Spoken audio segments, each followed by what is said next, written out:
Oh. It's very funny.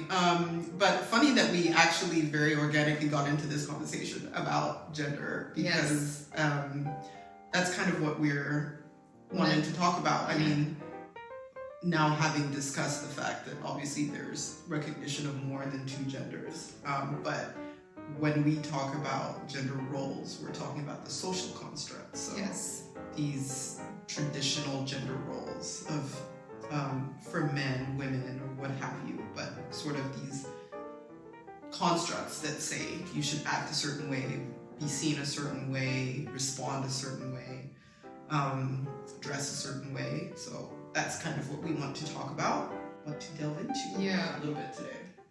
So I'm Hada. Oh yeah. Welcome to the Flex and City podcast. I'm with my co-host Lisa, and this is episode 19. Almost at 20. Nice. We're getting there. All right. Welcome. Welcome back to our little platform here. Slowly growing platform. We didn't even really catch up properly. We had our kitchen catch-ups. Yeah. We sort of have like coffee and kitchen, which I don't know, might be something that we share with you guys in future episodes. We just talk about a lot of personal stuff, so some of it we're like, Yeah, that's where we're like, leave this for the off screen. But I think there's been times that we're just like, oh man, this would be good content. So many nuggets come out of it. So good. Also, you get to see us sort of. We should have gone live. We can still go live. Can we? Somehow. I've never gone live. Do you know even how to do that? Yeah, don't you just press live? We can go live, yeah. Flex in the City. But then we have to wait for people to actually like come in, right? I don't know. I don't even know where the live is. Do you follow this guy? I find him so cute. He's so I posted this yesterday. Yeah. I saw that you did. I don't know who she is. She's gorgeous, but I don't know who she is. But yeah, I've listened to him a couple times, only because he's had the Shits and Gigs guys on his podcast. So those are the two guys that you... the British guys. That's how I found out about him, and I was like, who is this man? He's so cute. Maybe here? No. See, I'm always scared I'm going to press live on accident. And now I can't find it. What if you go post? Live. There it is. Okay. So how are we going to go live? I guess, do we go live and just say, hey, but we didn't tell anyone that we're going live, so no one might even join. That's the scary part. Okay, so then we do it next week? Like, join us live, you'll speak. Okay. Because then I'll do like an intro into the fact that we're going to do it. Then we do that. Yeah, all right. Okay. So, all right, done. So back to in that case. Ourselves. And then, we do have our little kitchen catch-up section. Which we will, at some point in time, try to make you guys more of a part of. But also, we will be going live. For at least a portion of our recording sessions. A few minutes. Just for a few minutes. Just to sort of interact with you guys as well. Having said that, how is your week? We caught up, but I actually didn't even really ask you. So there it is. Week is good. We saw each other on Saturday. We did. So that was fun. We went to Flex in the City. Yeah, we went to her friend. Her friend has a spa. Yeah, which was kind of cool just to find out a little bit about our faces. She analyzed our faces, guys, and that shit was scary because it like literally gives you like 7 or 8 different images of your face, and each one is just like, she's like, oh, this is all the dead skin on your face. Oh, this is what your face looks like because of the sun damage. Oh, this is, and I'm just like, the freckle one, like. Was ghostly. Like that was like, I felt that. like I was like, this is what I look like when I, it was not nice. I did not like that one. No, but your skin is really good though. Like she said that, like our skin is, I mean, everybody has dead skin, but considering we're not. I went home and scrubbed the shit out of my face, by the way. I was like, I gotta get this shit. And I had just done microdermabrasion. I did that a month ago. But I guess the a lady month told is- me you have to do it every 4 Yeah. weeks. I'm like, she's just trying to upsell me. Yeah, you yeah, know, yeah, like yeah. she wants me to come back. Yeah. And that shit was. You were like, oh okay. no, she's right. And I'm like, maybe this machine is like also deceiving us, you know, like yeah. Maybe this machine is rigged. It's all rigged. part of the Everyone same has racket. No, but that was cool. That was cool. And then we went to. Oh my god, we went to a restaurant. Izakaya, Which is a lovely Japanese restaurant, but the people watching was jokes. Like, wow. Just, whew. I mean, you know what? I said it that night, I'll say it again. Those girls work hard for the money. Because, wow. Damn. That's something that I've seen very commonly, obviously in Kenya, in very heavily populated tourist places heavily populated by tourists, because obviously, like, you have a lot of tourists that come specifically for, you know, finding women of the night. Which is funny that it's still, and we're talking this is like centuries, like that role has not changed. It still continues to be women in that role. Oh no, there's men. Yeah, but I mean, but it's like generally, yeah. Because the demand will never go away. Men will not ever stop wanting that. But what is funny to see, like at the coast in Kenya, is the reversal of that. Like really young, fit boys, men. I'll say men. I say boys because they're like young compared to me. Definitely young compared to these women as well. Like, you know, these big Belgian old women leaving their husbands here in Europe to find them. Yeah, young, strong, spry African man. I remember when we were in high school, we went on like a little girls trip to the coast, and we were in a club, and we just spent the whole night just watching this couple. And there was this guy who was probably not a day over 20, and he was with this woman who was like a whale. Like she couldn't even really get up, just sitting, and she had this like top on where like her boobs were just like completely out and like in her pockets basically. And she had like her arms around him, and he had his arm around her, and she kept like kissing him, and I was like, I know he is throwing up in his mouth, but I was like, but I mean, he was there by choice. Like he was like, did he really have a choice? I mean, feel like when you're poverty in that profession, poverty is the. I think he saw himself as a professional. I think he was just like, this is an opportunity for me to maybe like make some money. To make some money, put some food on the table. Yeah, so he had no choice. I mean, you get what I mean? Like, I feel like there's always a choice. I don't know where I stand on that. I mean, I feel like there always is a choice. There always is a choice. There is always a choice. It's just that sometimes the other option is harder. But I watched a series recently called Black Beauty. You did not watch that Tyler Perry mess on Netflix. Dude, I can't watch it. As soon as I saw Tyler Perry's, it was very heavy for Beauty me. in Black. Beauty in Black. I saw the preview and I just saw Tyler Perry. I said next. I can't deal with him. I didn't know when he started doing dramas, like heavy dramas, because he was always like into comedies. No. For black girls, for colored girls. I haven't seen that. The one where Michael Ealy throws his kids out the window. No, I've not seen that. Why Did I Get Married? No. For colored girls also has the one where Janet Jackson gets cheated on by her gay husband and he gives her AIDS. Like, it's heavy. Janet Jackson is an actress in the. Oh wow, I didn't know that. That one is really heavy. But his shit, this was heavy. Oh, he has heavy ones. Like Diary of a Mad Black Woman. I feel like I saw that one. I'm not that sure. That one was also kind of funny though, because she came back and she messed that up. Why Did I Get Married? I don't know. No. Oh, you need to watch that one. That one's good. But this was so heavy, and the girl in it. Is it a series or? It was a series, and it literally took me ages to get through it. Is it because like it just 4 episodes, like miniseries? No, it was, I don't know, season. maybe like 7, 8 episodes. Okay. And a girl was basically living with her mom and her boyfriend, and basically the boyfriend was, I think, sexually assaulting the daughter. And so the mom was like, you can't live here anymore. And took her and dropped her off like in some random... Oh, to the daughter! Yeah, to the daughter, and dropped her off in some random parking lot of some, one of those like, I don't know, grocery stores in the middle of the night, and said bye.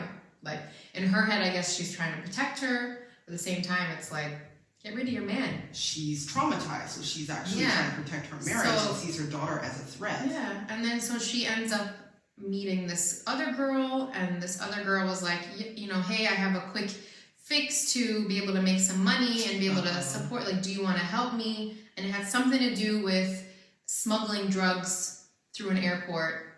They get caught, and they get caught by a police guy who has a full underground ring of people that he basically has blackmailed and said, if you want to stay out of jail, you come work in my underground business strip clubs.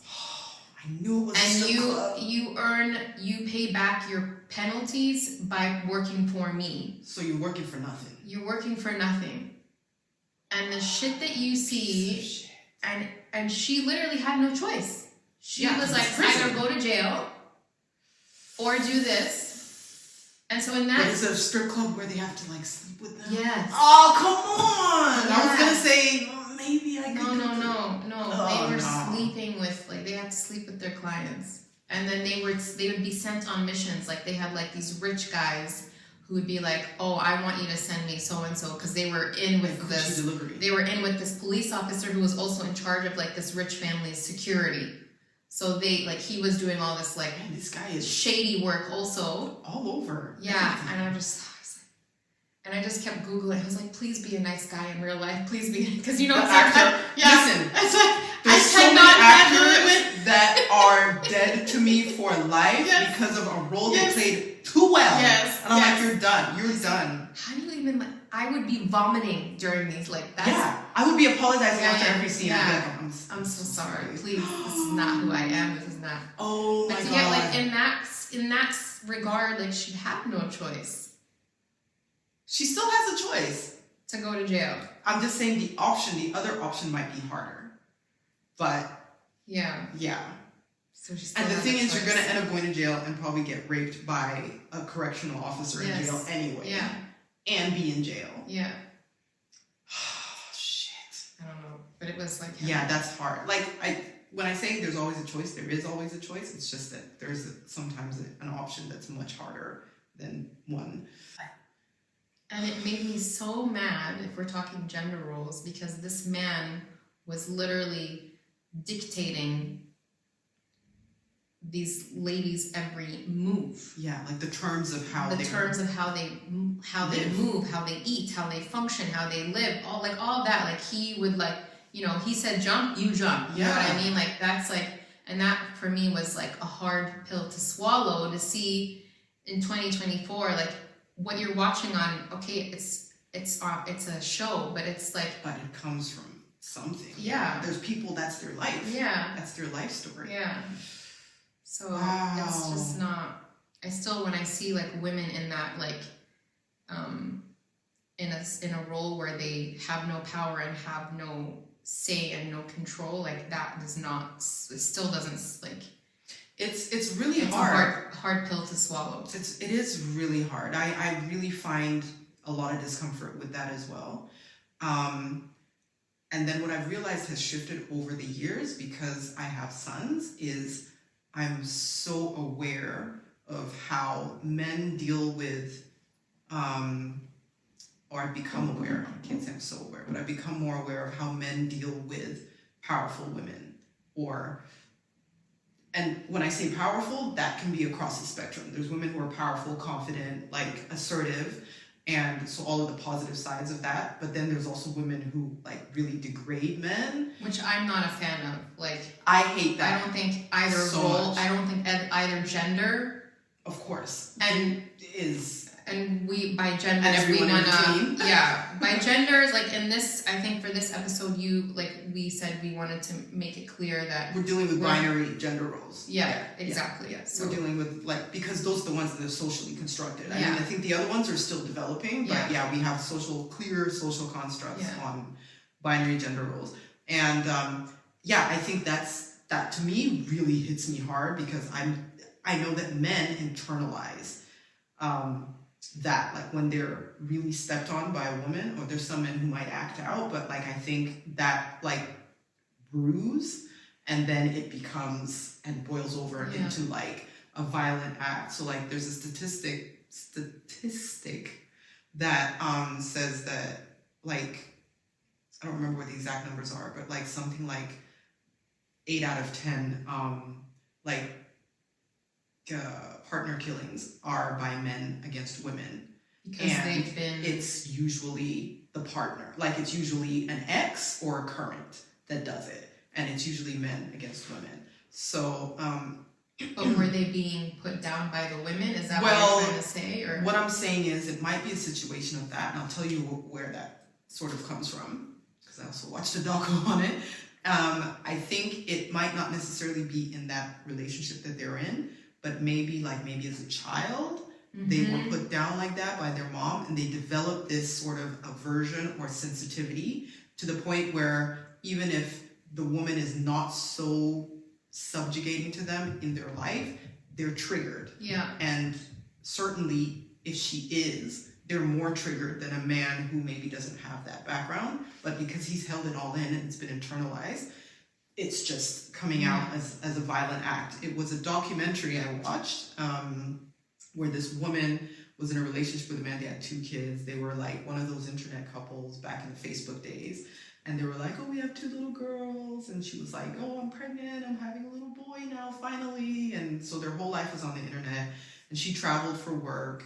And it basically got to the point where, like, the whole documentary, all of the footage is actual footage. So it's either the police cam footage, or it's, like when they're going through the house, because she disappears one day with the kids. He comes home and she's gone with the kids. So it's the police cam footage, or it's the police station footage when they're interviewing, or it's the text messages. So like they just have like a background and they have her text with her friends. And basically during the time leading up to her disappearance, she'd been talking with her friend about, like, you know, he's not attracted to me anymore. He doesn't want to touch me.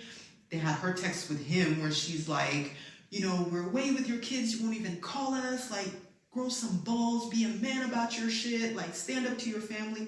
She really, like, you could see, she really kind of broke this man down a lot. That's absolutely not to excuse his reaction. But he comes home and, like, the cops, you see literally the day, because it's the cops' cam footage. So the cop who's called by her friend is like, she's not answering her phone, not answering calls or her texts. We can't go in the house because the husband's not here. Husband comes home. He's like, she was here this morning when I left for work. So putting on a show. Listen, I believed it. I was feeling so bad for the guy. He's like, you know, she's pregnant with our little boy. Like, I was like, oh my God. He's like, her wedding ring is here. The kids' blankets aren't here. So it looked like she took the kids' blankets and ran and left her ring and was like, fuck this guy. Turns out, spoiler. Did he kill the kids too? He killed his wife and kids. Oh 3 and 4-year-old girls. Oh my God. Oh my God. It's so heavy. It's so heavy because this guy, and his first lie was that he came home and the wife was unstable and she had, like, killed the kids. So he killed her out of revenge. And like, that's his first confession. Like, and so even his own dad, he confesses to his dad, and his dad is like, oh my God, like, I'm so sorry, And they're like, the cops like, the story still doesn't add up, like, and then eventually it comes out that and throughout the entire engagement, all the texts between her and him, she's like, why don't you, like, want to touch me? Like, he'd been having an affair. He had this new woman and she found out, and he's like, I want to leave you. It's not working. And she was like, you know, you don't stand up to me. You're not a real man. And all his responses were like, I'm so sorry. I love you so much. I'll do better. There was no indication. And even when they asked him, they were like, when you saw her, when she came back, like, and you decided to like end it for her, because she came back that night and he ended it the next morning, like ended her the next morning. And they were like, was it just like in a fit of rage? And he was like, no, I totally knew that I was gonna do it.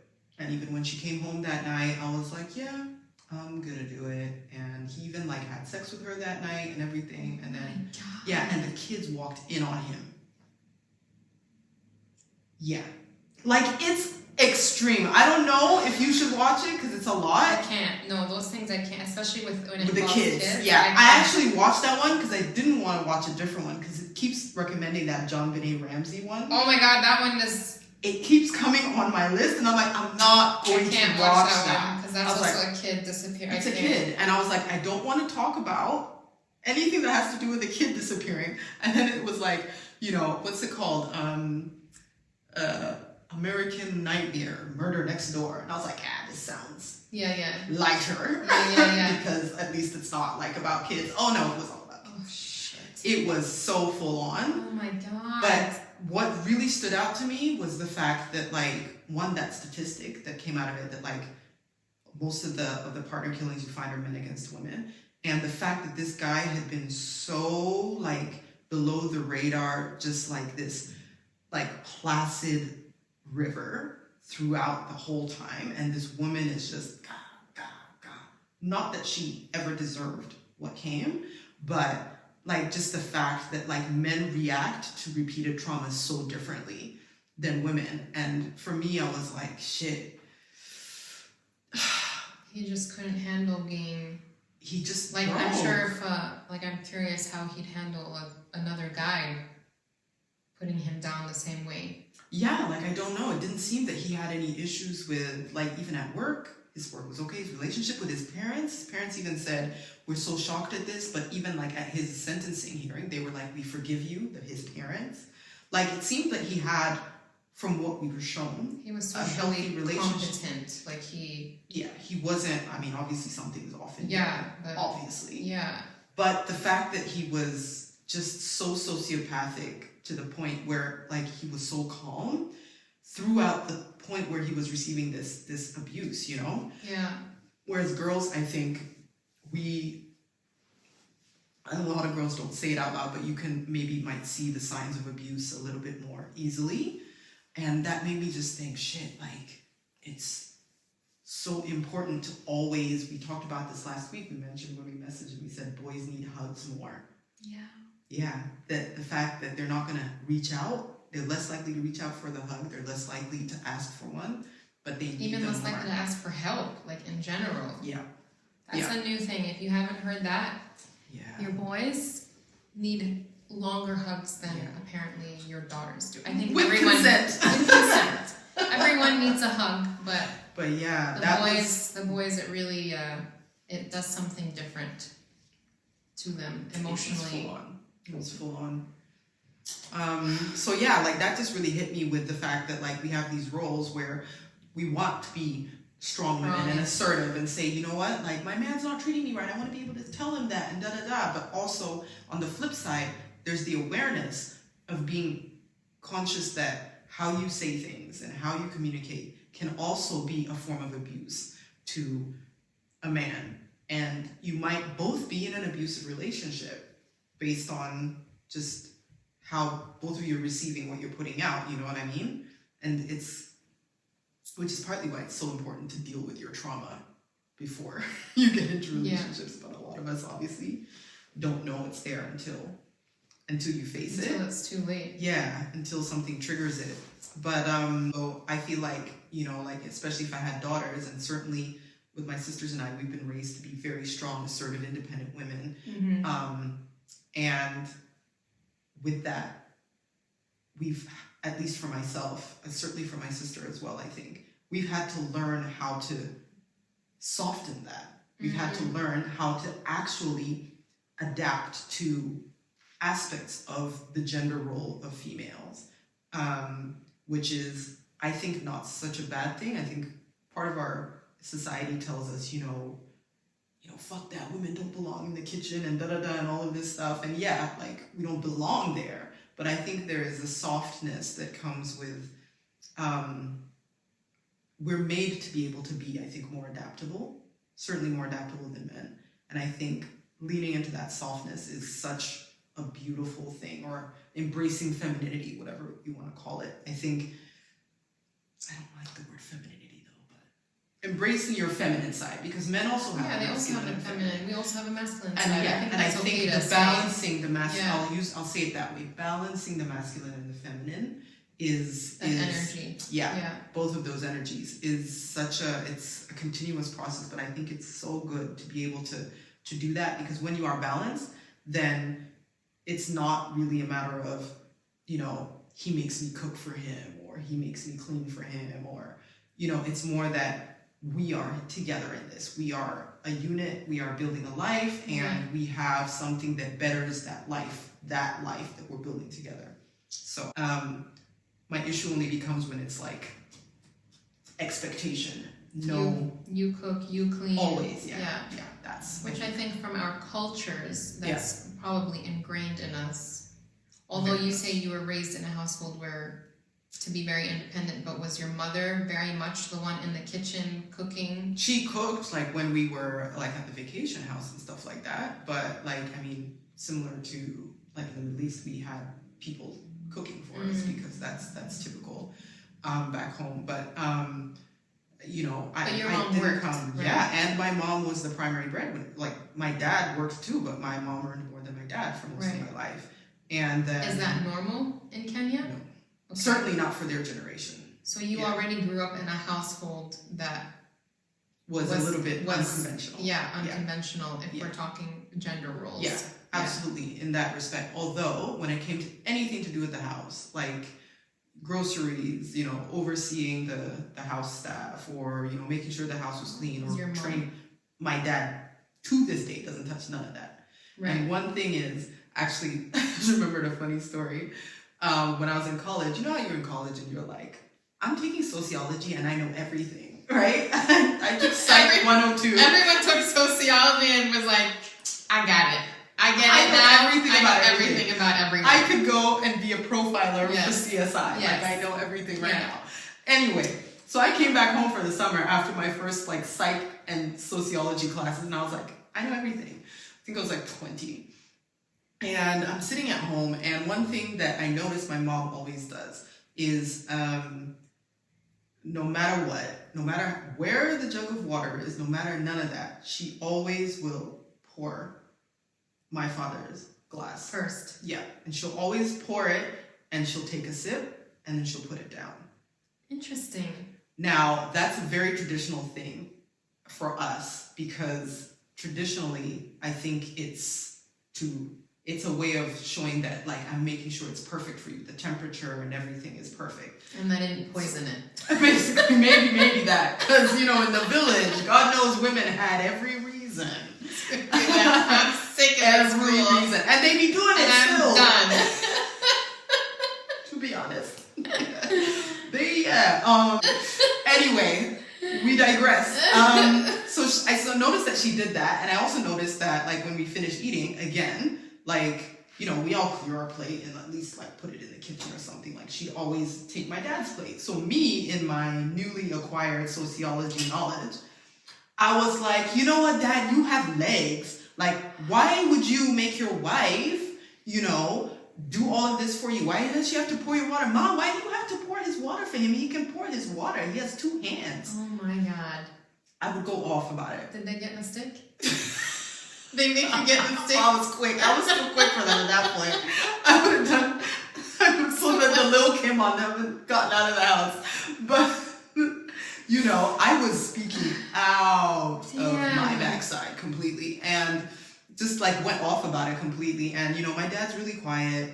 And the next time, like, we're there, I'm just like, like, I'm harping on and on about it. And it just got to the point where my dad said, when you have your own household, you run it how you want.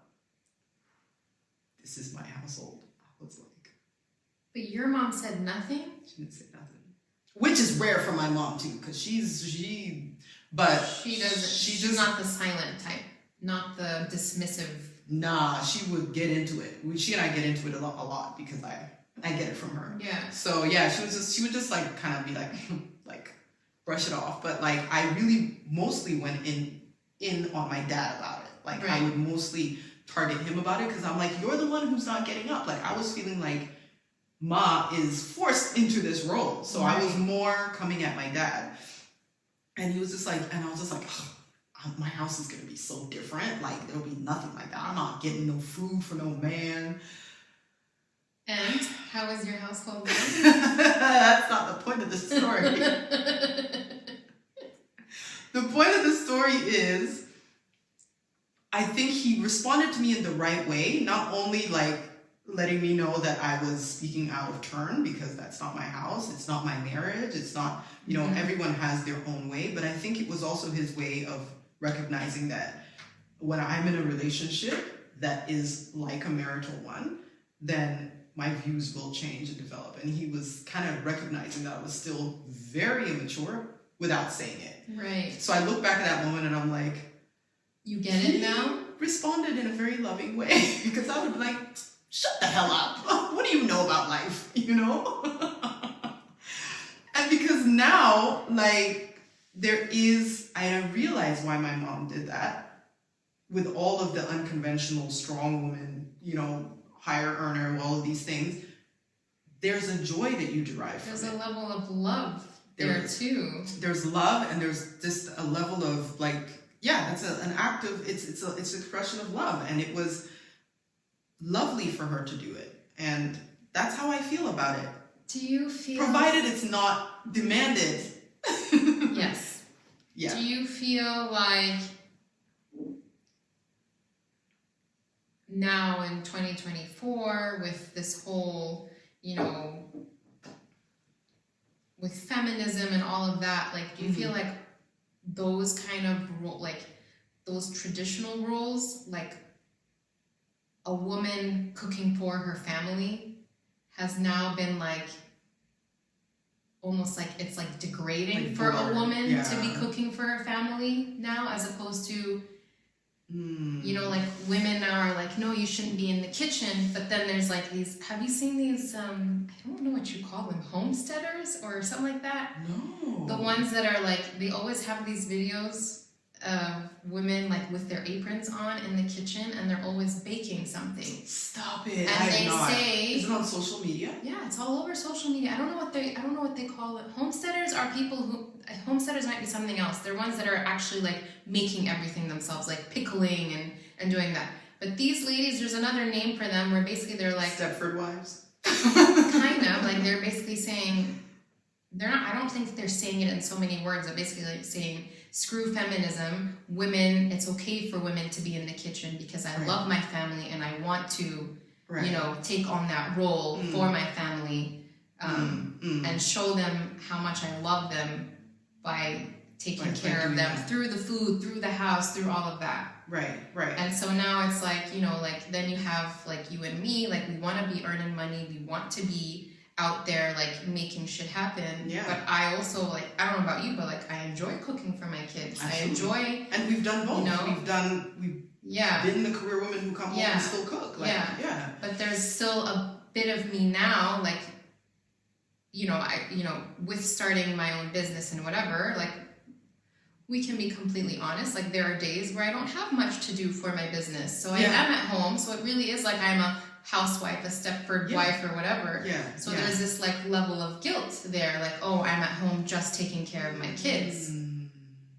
So it's like that where it's now been switched where like women can be out of the house, can be making their own money, can be independent. That being in the house that being in the house is like, exactly. Oh, yeah. No, I definitely felt a level of that just on my own for pressuring myself just because I've never not worked until I came here and I said, you know what, I'm done with traditional like corporate employment and I'm going to start my own thing. That for me, I'm sure you can relate to that. I felt that pressure on my own. I've not so much seen it, and maybe my algorithm is different because I've not so much seen that the women that stay at home is sort of like shamed. No, will it's not shame. Not shame, but they're shaming the women who are going out. Like they're also basically saying like the Stepford women are saying, yeah, they're taking back their power and saying say no to feminism. It's okay to be a housewife. Do you get what I mean? Only. Okay. But of course, what I've seen a lot of is women who are like, I do it all. I have 56 kids and I also have 5 businesses and da da da. This is strictly them at home being a housewife, but at the same time, you got to give them credit because they are making probably thousands, if not more, by making these videos and being online as an influencer. So they are business women in a sense. Something. Have you watched Martha Stewart's documentary? Yes. I'm in love. I'm in love. Listen, talk about it. I didn't like her before, and I was like, oh my God. Exactly what happened to me. Because the persona is what I thought she was. Yes. And then when she's in that doco and she's just like, feelings for what? Why should I be worried about feelings? I mean, yeah. I was like, oh my God, I love this bitch. And the fact that she is such a, I didn't know she had that background as a trader. Neither did I. Like so, man. Like this woman, a woman of many talents. What is it called? Martha, whatever. Watch Martha. Her documentary on Netflix. Her drive to build this business, and that's exactly what you're talking about. Like everyone saw her as like this person who makes everything from scratch, and perfect house, and perfect dishes, and perfect food, and perfect outfit, and perfect character as she's talking about it. But behind it all was so much work and blood, sweat, and tears, and her marriage ending, and her pain, and there was a real person behind it.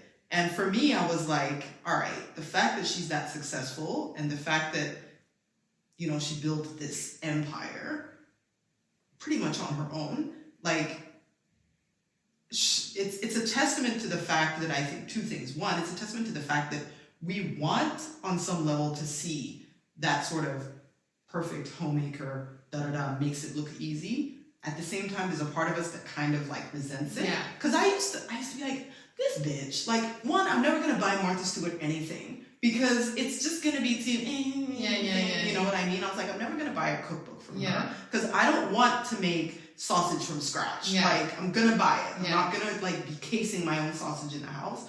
Like, but at the same time, like, you're interested, like, that's why we watch a documentary. Like, you're interested in it, but also it was so refreshing to see that there's a woman behind this. There's a businesswoman behind this. There's a woman who sold us something that she herself didn't really buy into. Yeah.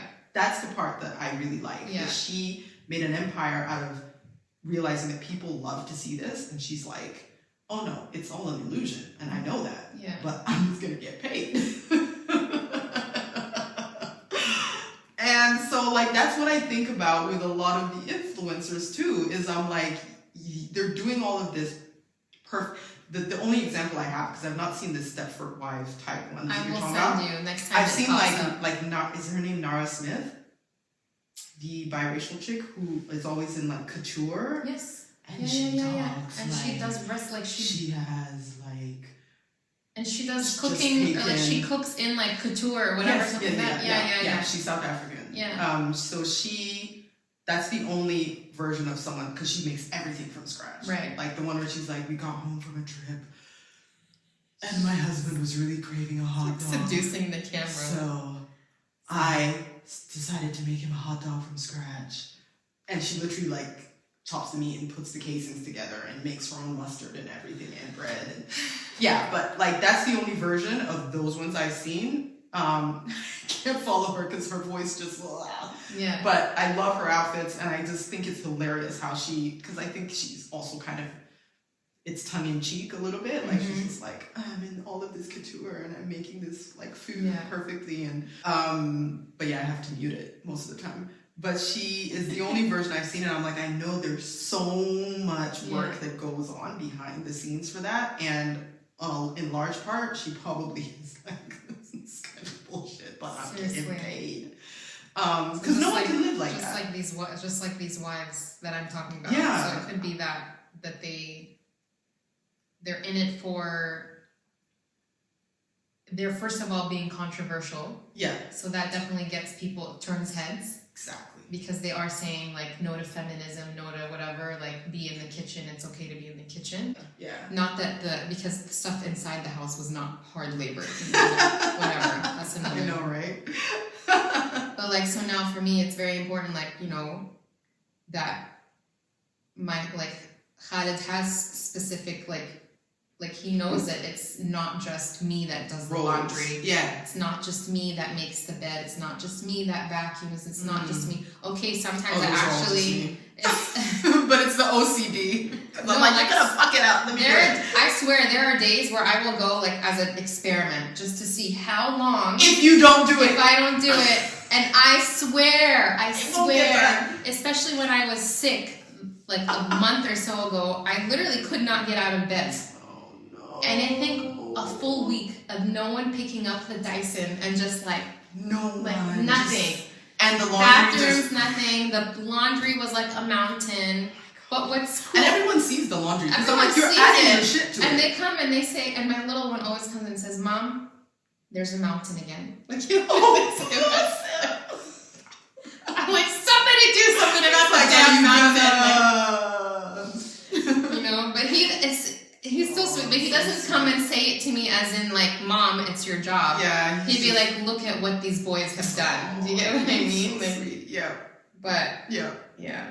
Oh my god. But it's still like, at least I feel like we've come to a point now where at least when I do say, "Please do this, please do that," it's not met with resistance and like, well, why? Yeah. It's not my role. Right. Just like in our parents' day, it would have been like, no, that's your job. My job is to go out and make money and come back, you know? Yeah. Right. So we've gotten to that. We've gotten to that level. And that I think is also important for my boys to see. Especially we have boys.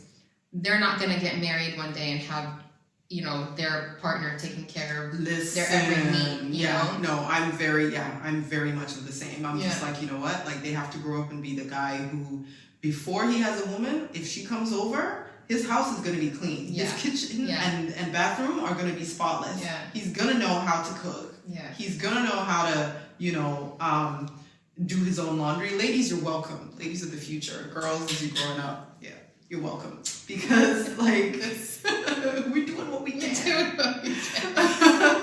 But, I think not only for that reason, but also, like you said, it's so important for them to see both of us doing everything. And I think not just to know that there's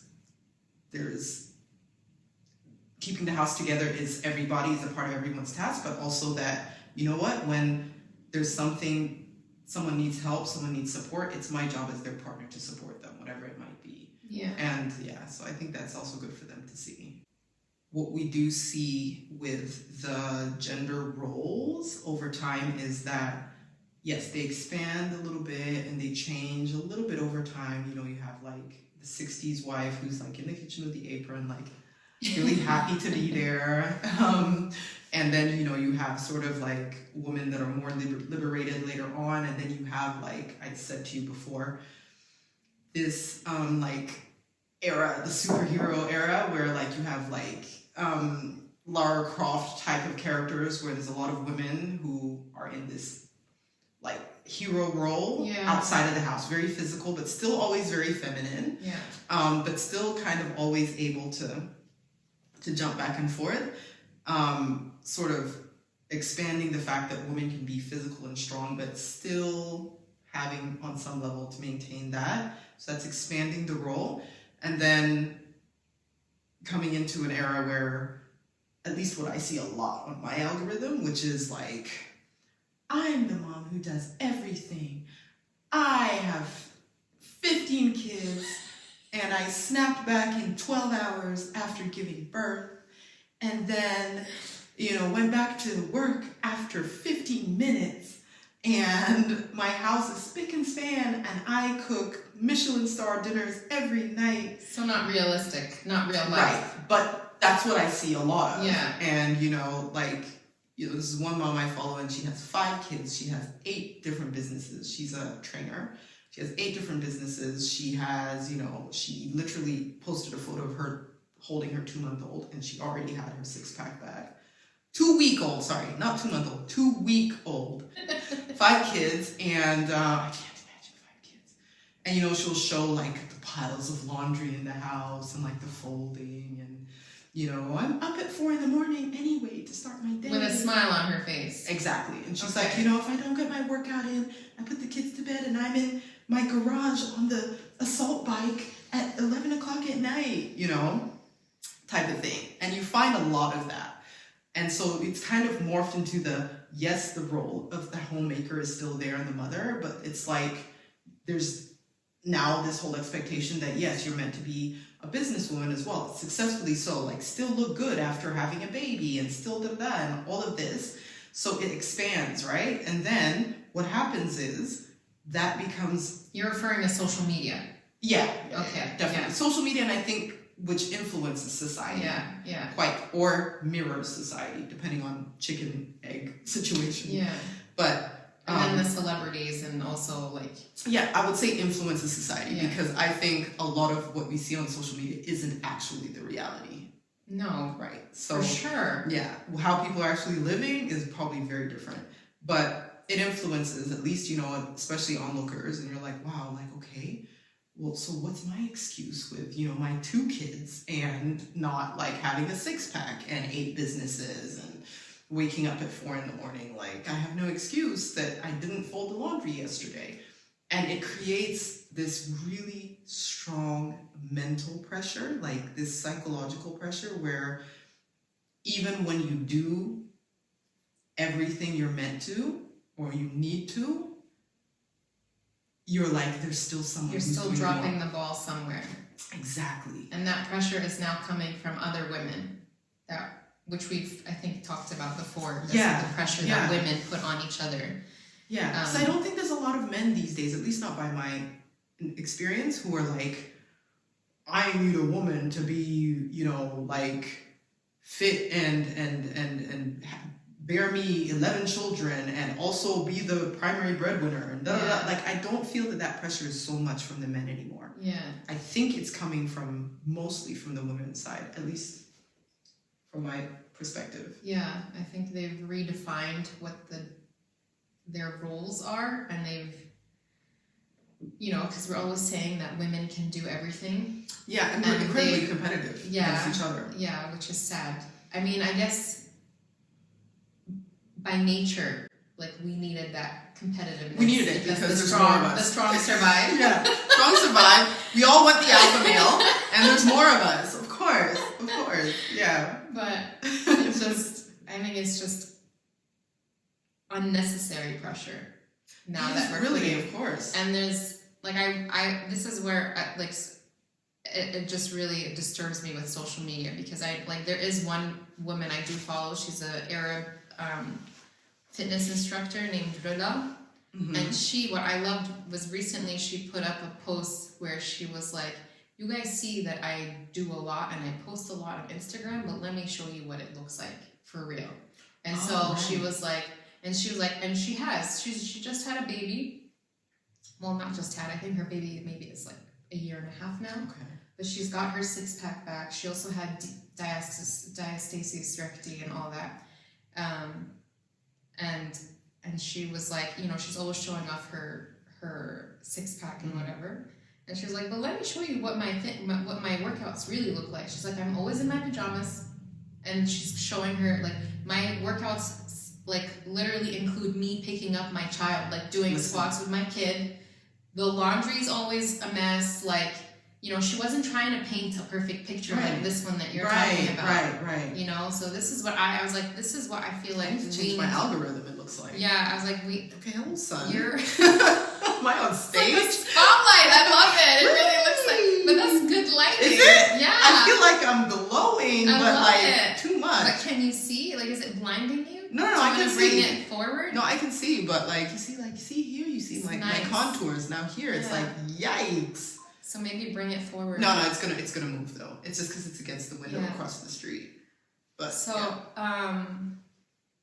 I think, what was I trying to say? Is that I wish that social media would portray a little bit more of that, so that that resonates more with people. I think exactly. you find that as well. More people. It's more real life too. Like it is. It's not perfect. Women are still struggling. We still want to, find our own way. And I think that's the thing that is so amazing is like, as different as we all are, as different as all of our journeys are, we all want kind of the same thing.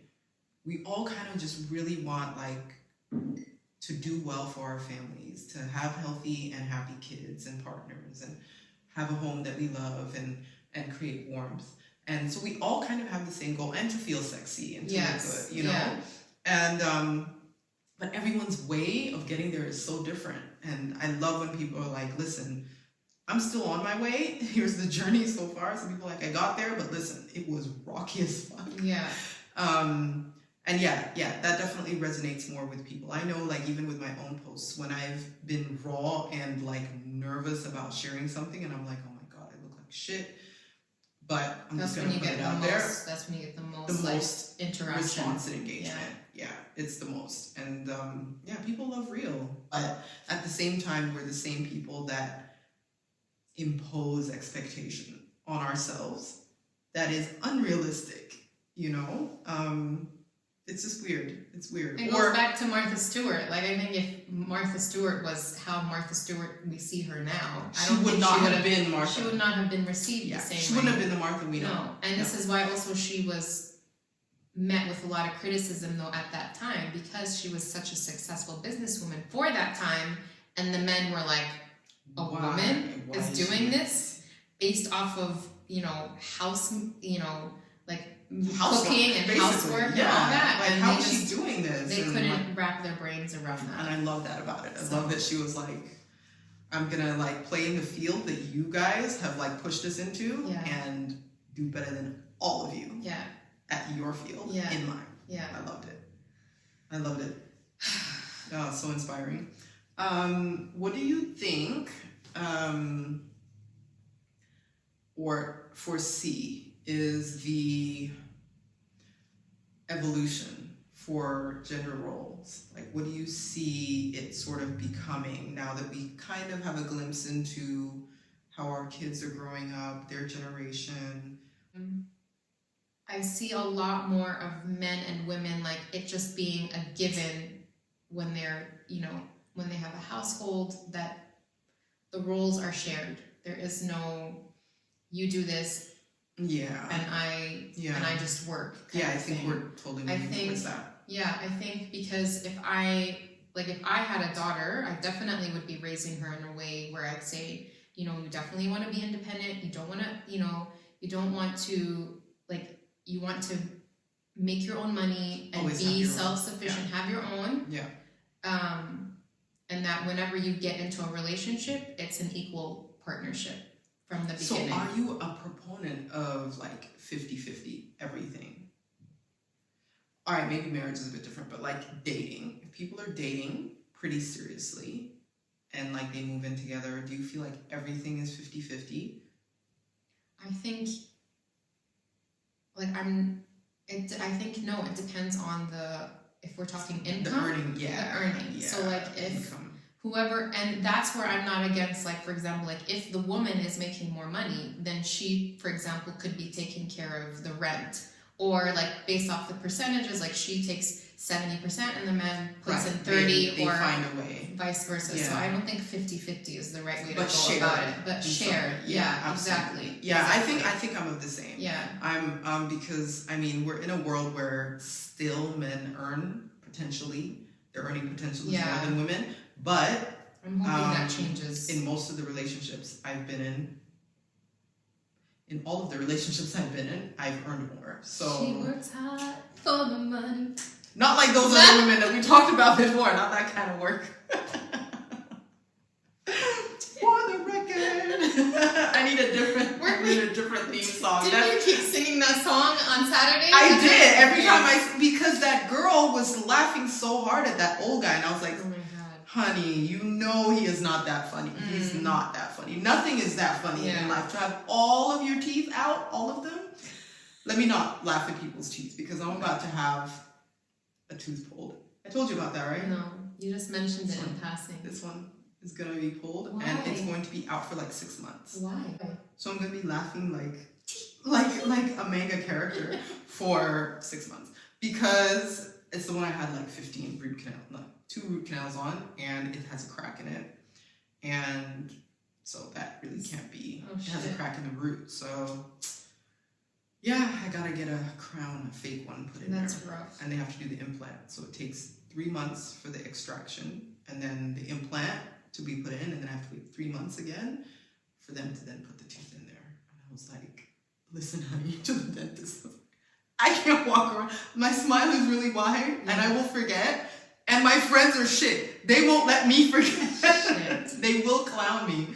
She's like, yeah, we'll see what we can do about getting you something temporary. I was like, back to the point. Yeah, I've always earned more, but I've always sort of felt that, you know what, like, it's not a get out of jail free card for the partner. Like, they still need to bring something to the table, not even just as a good person. Like, there still needs to be a contribution to the household. Like, you the take care of the groceries, for example. You get gas. Exactly.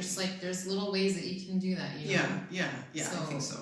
I think Or you pay for vacations. You know, Yeah. like there's something that comes into it, because I think it's also important for a man to feel to provide. Yeah. It goes back to what we talked about. It's ingrained in us, hunter gatherer. Like. And you know what? With that hunter-gathering scenario, I think women are, like as you said, we're not recognized really for the fact, until more recently, that, we take care of kids, we keep house, but also the fact that even back then, like, we create community. So, like, a lot of the interaction between, like, even the men, like, if there was something wrong between the wives, like, the men wouldn't have that solidarity to go out to hunt together, and the women created that, and the women create the environment where the kids can be cared for collectively, and the kids grow up and get their social education from each other. So the role is so much more than just like burying your children and like keeping the fire warm when you come back into the cave. It's literally creating the community and the society from which the next generation grows. And so I think, our role is so important. Let us know in the comments what your thoughts are on gender roles. Or questions. Do you have any questions also? Or ideas, if you agree, disagree with something that we've said. Yeah. We invite constructive criticism and welcome it. And also compliments. And compliments. Welcome them. But for now, I think that is all until next week. Happy Flex Friday.